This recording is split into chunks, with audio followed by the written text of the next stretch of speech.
It's a pleasure to be here today and to talk to you a little bit about what I do for a living. I am a mom who blogs, and I am also a mom who blogs without a clicker. So it's just this red button, okay? The right, okay, all right. And I'm here to explain to you why the people that I work with online are important and why they're important to your business. So who are mom bloggers? What I'm showing here is an image of people in my network and people who I work with regularly. They span a multitude of ethnic backgrounds and educational backgrounds. They come from all over the US. But there are three important characteristics that unite all of us. The first is that we have a desire to be heard. We want to tell our story, and we want people to listen. We want to engage others around our message. We want to connect. It's a fundamental human emotion to want to find someone else who's having that same life experience that you are, and who recognizes and says, hey, staying up with your kid all last night, that was okay. I've been there. I've had a hard day too.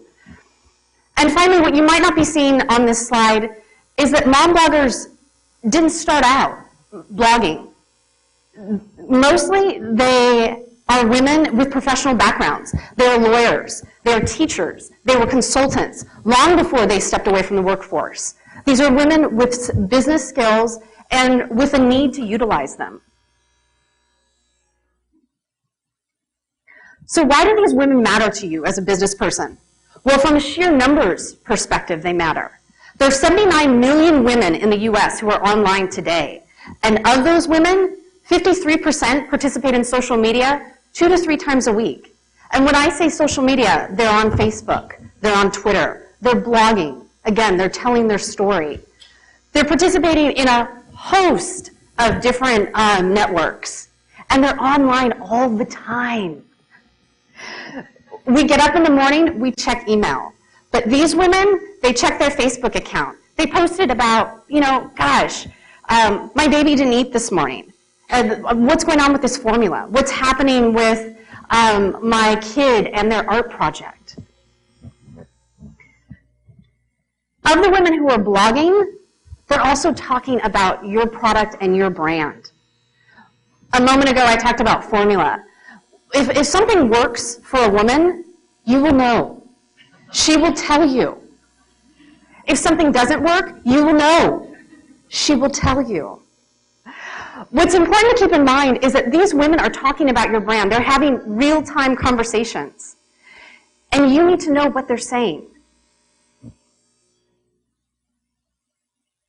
The purchasing power of women is also incredibly significant.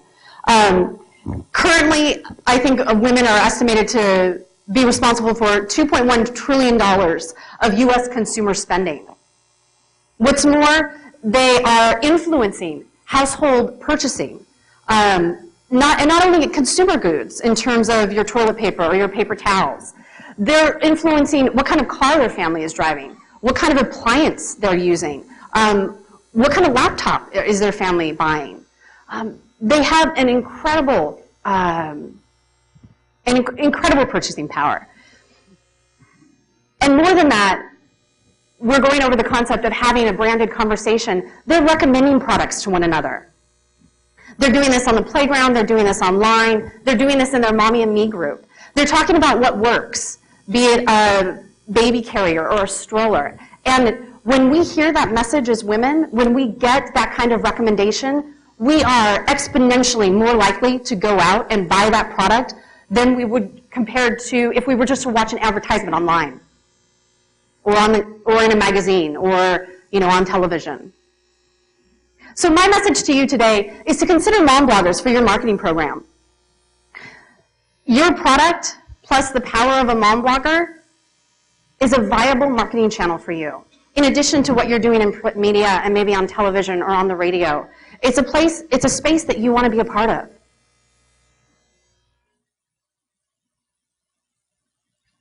One thing that I neglected to say as before I started this presentation is that I really want this to be a conversation. If you have questions, please stop me. This is what I do for a living. I have conversations. So I really want my presentation to be a reflection of that. Why should you hire a mom blogger? In my opinion, there are some key points. First of all, hiring a mom blogger gives your brand a real voice.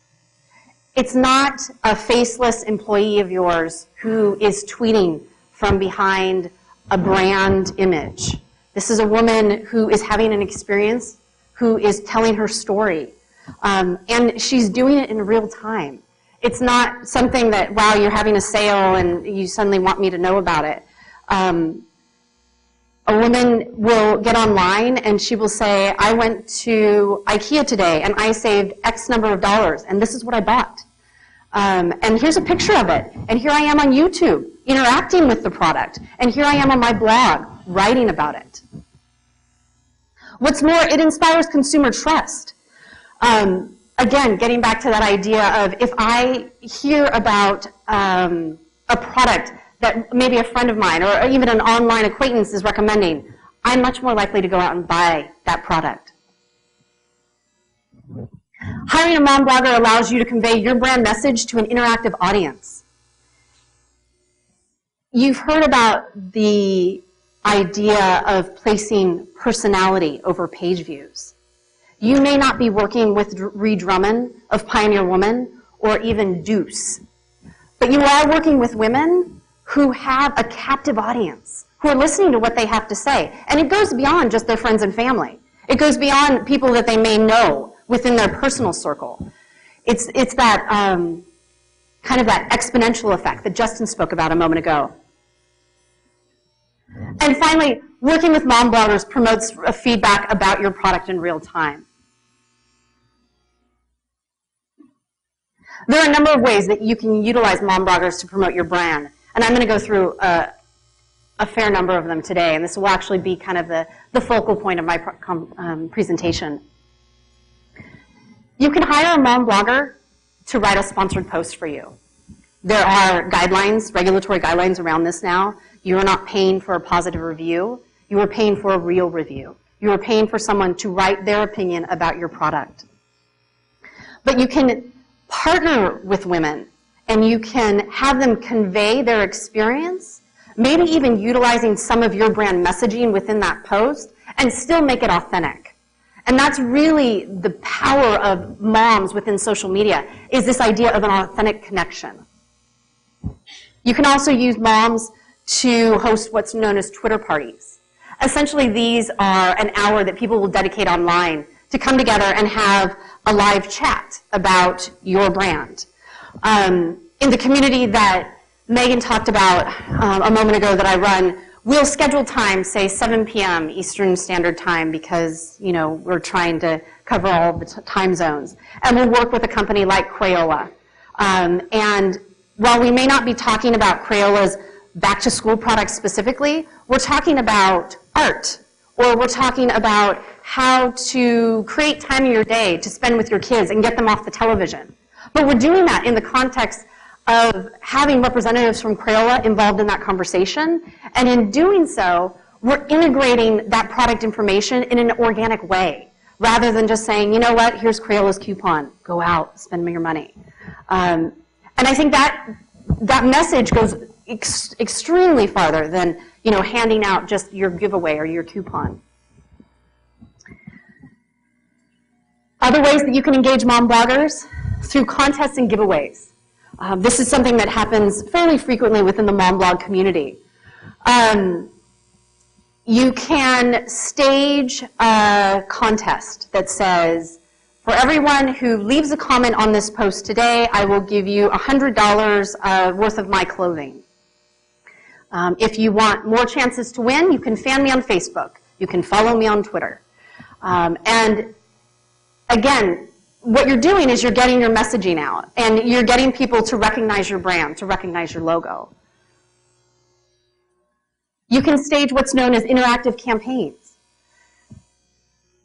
In a nutshell, that's basically the compilation of sponsored posts, Twitter parties, contests, and giveaways. And what you're doing is coming to the social media playground, for lack of a better word, with every tool in your arsenal. You have posts. You're talking about the brand on Twitter. You're interacting on Facebook. You're telling your story. The next two ideas are somewhat newer. Brand ambassador programs are something that a lot of companies are using today. You can see on the slide a host of different companies that I've pulled together. Graco Nation is one of them. That was a group of moms who came together to talk about their strollers. Lifetime Television, Office Max, Disney, Purex, Pepperidge Farms did a program called Fishful Thinking. What that was is a group of moms that they brought together, and using their brand and their logo, they talked about how to be positive with your kids, ages 7 and older. You know, your kids are getting to a point in life where, gosh, it's getting a little hard, they're questioning your authority, they're not so likely to listen to you anymore. How do you overcome those obstacles? Well, you do that with fishful thinking. Walmart was actually the pioneer in this area. They started a group several years back they called the Walmart 11 Moms. And this was basically a group of bloggers who focused on couponing and frugal living, how to save money for your family, and brought them together in a group. And what Walmart did is they sent their products to these bloggers, who in turn, wrote about their experience, offered coupons to their readers, engaged. And because it was women and brands partnering for the first time, it got a lot of attention within the mom blogging community. It was something very exciting.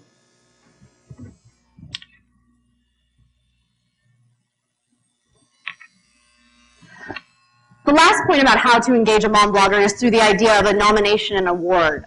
Nickelodeon, which hopefully many of you have heard of, they have a fairly large television presence. My kids, I know, are addicted to it. In any event, they offer up an annual award program that they've coined as Parents' Picks. It's kind of similar to any other product or category that you may nominate people for: the best blogger, the best stroller, the best place to go locally to take your family out to eat, etc. But what's brilliant about this idea is that it's self-perpetuating. So me as a blogger, I want to get my name out there. Bloggers are interested in two things: traffic and compensation. And if you can offer them traffic as a reward for talking about your brand, you've got their attention. In this particular case, like I was saying, using myself as an example, I'm a blogger. I want to get my name out there. I want people to read my site. I'm going to nominate myself as the best mom blogger in the category. And if I get enough of my network to vote for me on Facebook, on Twitter, and talk about me, oh wow, suddenly I'm a finalist. That's exciting. I have some clout. And what's more, I have, and the voting continues. I have the ability to possibly be a winner. I can be the best new blogger of 2010. And what's more, if I do win, Nickelodeon has even gone back and said, hey, winners, now you can blast your title out to your network. Let them know that you won. So, and then this is something that goes on for a month, 2 months, consistently talking about Nickelodeon, consistently talking about this messaging. So if I've sold you it all today on the idea of how to approach a mom blogger, or that you will want to approach a mom blogger, there are some do's and don'ts. First off, an element of a successful pitch is to know your audience. Know that the blogger that you're approaching is the right fit for your brand. If you are a clothing company, don't approach a food blogger. Not a good match. If you are a clothing company, approach a fashion blogger. Approach a fashion blogger who has a demographic that's similar to yours. Is she blogging towards 20-somethings, or is she looking at women like a baby boomer, a woman in her 40s and 50s who's still trying to, figure out makeup and then look at clothing and things like that. Those are different demographics, and there needs to be a match. Be open and honest about your intentions up front. I've had situations, we were working with a company, gosh, as recently as last fall, and I was very excited. They were a big photography company, And we thought, wow, perfect match. Our community, partnering with a photography company, bloggers. That's a fundamental part of blogging is posting your photos and showing off what it is you're doing in your daily life. Unfortunately, I learned several weeks after conversations and emails that they were actually interested in deep linking. So they really wanted to drive SEO based on specific keyword terms, which is fine. But you need to have told me that up front, because as a blogger, I've spent time and energy coming up with a pitch and how I can help you reach my community. If you don't want to use that, then that's wasted time and effort. Get personal with the blogger. Know their first name.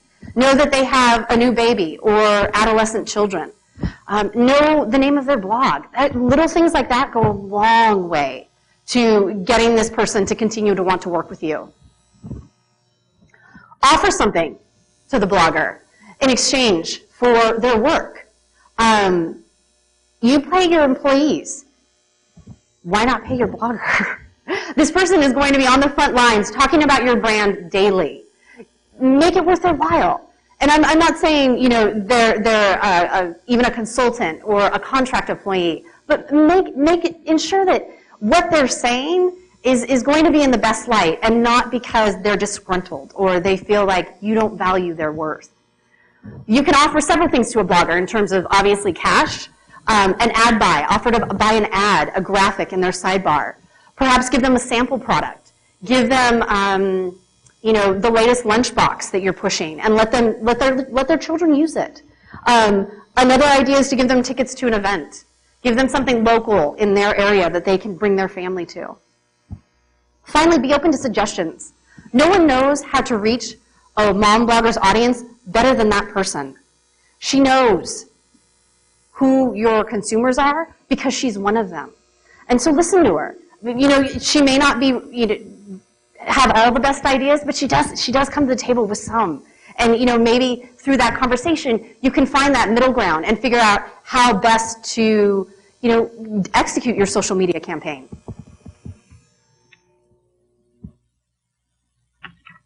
So for every successful pitch, there's also a failed one. And there are several ways that a pitch can go awry. First off, it can be impersonal. You probably don't open mail that says "Dear Resident." So email addressed "Dear Blogger," probably not going to be too successful. These are also, a lot of these are the opposite scenario of what I just described, referencing the incorrect name, their incorrect blog title, incorrect content. The third bullet is pretty important, one that if you were to remember nothing else from my talk today, remember this. If you are asking a blogger to do a significant amount of work and invest a significant amount of time in terms of posting, interacting on her Twitter stream, posting about you on Facebook, don't offer her the chance to win something. This is not the lottery. Finally, offering to supply content. Obviously, you want to influence the message that she is putting out there, but don't write the pitch for her. We have been in situations oftentimes where we have partnered successfully with companies and given them draft posts, which they review, edit, and approve. That's fine. I think that's completely reasonable. Writing a post for me, probably not going to work. First off, it's not my voice. It doesn't sound like me. My readers will know that. And because of that, actually what I should say is I come to the table with a commodity, and that is my readers place their trust in me. If I recommend a product, it's because they believe I believe in it. If I start recommending things that willy-nilly, wow, this is the latest Wii, and I've never played Wii, as shocking as that may sound, I won't be able to pull that off. And chances are I've said something to that effect on Twitter at some point or another. I've joked about it, saying, gosh, what are these video games these kids are playing these days? When you offer to supply content, you invalidate the message, and that it's just not a good match, and your branding won't go as far. Finally, providing no incentive is something we touched upon earlier. You want to make it worth the blogger's while. Here's an example of an email gone wrong. My name is Francesca, not Francine. I love your blog. I have an idea for a guest post. This is a maid company. It's the perfect solution for moms with busy summer schedules. Let me know if you're interested. I can send you high-resolution photos from sign the PR girl. There are a couple elements, personally that I think people could improve upon in this email from this particular PR firm. Blogging is a business. Happy faces, kind of cutesy, treat it as a business. You don't know me, I don't know you. Maybe your first interaction with me should be on the up and up, should have an element of formality to it. It's the perfect solution with moms with busy summer schedules. You don't really know me. Let's get to know each other first before you start offering to send me content and offering me the perfect solutions to my life. And finally, the I love your blog. Well, you can do more to personify the message. Now this is my little risky photo slide after Justin talked about not measuring ROI. I don't know where he is, but I was going to talk a little bit about how you can measure ROI. From a mom blogger perspective, I think Justin made some very, very valuable points. From a mom blogger perspective, I think you can measure engagement. This can happen in multiple ways. You can track clicks on URLs. If someone is posting about your company and you want to know how many of their users are actually going to your site, you can measure that. You can monitor that. We do that very often. We executed a campaign for Procter & Gamble. Actually, it's not happening right now for Vicks Vapor Rub. And they want to know how many of our users we're driving to their sites. We monitor all of that. At the end of the campaign, we present them with a report. This is how many clicks you had. This is when they happened. We can even show them most likely why they happened. This is the messaging that we were delivering that worked exceptionally well. This is what didn't work so well. So what's interesting about working with a mom blogger, there are some lessons learned that you can take forward, even if you choose not to work with that woman again, that you can take forward to future campaigns. You can monitor conversations involving your brand on Twitter and Facebook. You can do that via hashtag. It's the pound symbol. This can work in your favor in an amazing way, and it can also be somewhat detrimental. There was a case several years ago with Motrin, and it was a commercial targeted at moms, specifically moms who wear their kids in carriers. Everyone's seen maybe like a Bjorn or an Ergo or something like that. And the commercial went something like this. So are you a mom and you're crying about the pain that you're in? Then go out and do something about it. Buy Motrin. That was a very high level summary of the commercial. In any event, many women took offense to that. I'm not crying about carrying my baby. That's something I want to do. Women are very passionate about their children. What happened was, in turn, women got on Twitter and talked about pound Motrin fail. You don't want your brand associated with the word fail. So there are ways to monitor that conversation. You can offer a promotional code. Every time a user checks out of your shopping basket and they use a specific code, that's trackable. You can ask for site statistics or impressions at the end of a campaign, during a campaign. Maybe even look at it, what were their impressions prior to a campaign. A lot of times, bloggers are very interested in working with brands simply because it drives traffic to their site. Hey, I'm working with, Graco. I'm working with Disney. Wow, how'd you get that? I want to go read about that. So as a business, you bring value to a blogger. It is a two-way street. And then you can also finally observe the impact of your brand's followers or subscribers on your own accounts. Was I able to increase your Facebook following by 500? That's significant. Did you go up 1,000 followers on Twitter? Again, that's significant. That's a measure, something that you can easily track before and after a campaign. Okay.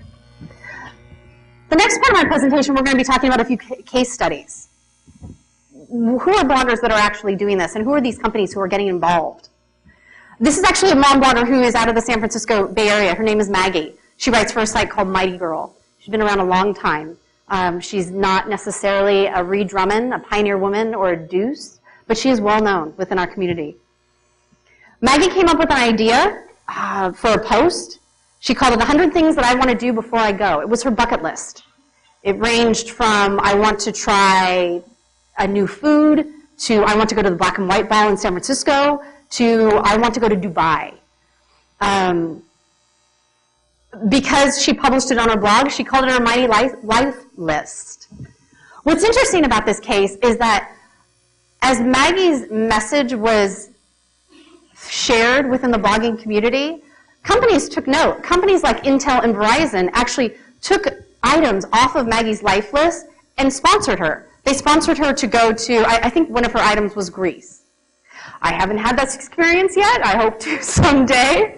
However, the point of this case study is that as Maggie published her Mighty Girl list and the information was shared, other people within the community started doing the same thing. They started talking about Verizon and Intel in an organic way. Wow, Maggie got sponsored. It wasn't from the perspective of how can I get sponsored, but it was from the perspective of thinking about your life in a different way. What do you want to do before you go?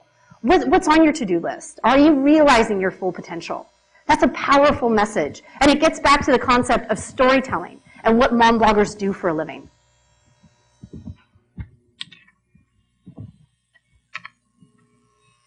Another case study is something that I was actually personally involved in. This is a movie that was released last year. Starred Uma Thurman. It was not that good, which I didn't know. So that was a lesson learned on my part. In any event, the movie was called Motherhood, and it was about mom bloggers. It was about how Eliza Welch, who was played by Uma Thurman, managed all of her different roles in life, that of a mother, that of a friend, that of a chauffeur. I think I have some other titles up here on the slide. And the group I was working with at the time, we were known as Moxie Media. We were a group of 30 women bloggers. We were made aware that this movie was going to be released and actually figured out what company back in New York is pitching which PR company was responsible for advertising is the word I'm looking for, advertising for the movie. And so what we did is we put together a pitch for the PR company. Our goal was simple. It was to build awareness and excitement for the film within the mom blogging community. It seemed like a natural fit. We're mom bloggers. We're going to promote a movie about mom blogging. We came up with a 3-tiered approach. And essentially, at a basic level, our idea was to bring Eliza to life. Take her out of the movie and make her a character within social media. It was a 3-week program. The first week, we brought Eliza's blog online. We wrote posts for her. She went out and commented on other blogs. She started interacting. The next week, she got on Twitter. By this point, we had created somewhat of a buzz. So there were people talking about Eliza. Who is she? Let's go follow her on Twitter. Finally, the last week was the week before the movie, so we were offering movie passes. We were figuring out geographic areas where women could get together and watch the movie in person, movie nights with your friends. And what's interesting about this idea is this was a case where we as women went to a company, could have been your company. We wanted to be a part of what you were doing because we were excited about it. And I think when you can get a mom blogger to come to you and say, I want to help you promote, that's a powerful thing. You've done a very good job. So we reached the end of my presentation. And what I'd like for you to take away today is that social media has become a vital component of a brand's marketing mix. And blogs are a core component of that. They're a go-to source for information, advice, and recommendation for women online. In addition, given women's ability to engage communities and initiate brand conversations, they're a worthwhile investment. Women are having conversations that are specific, that are targeted, and that are personal. And they could be talking about you. So take note. Thank you.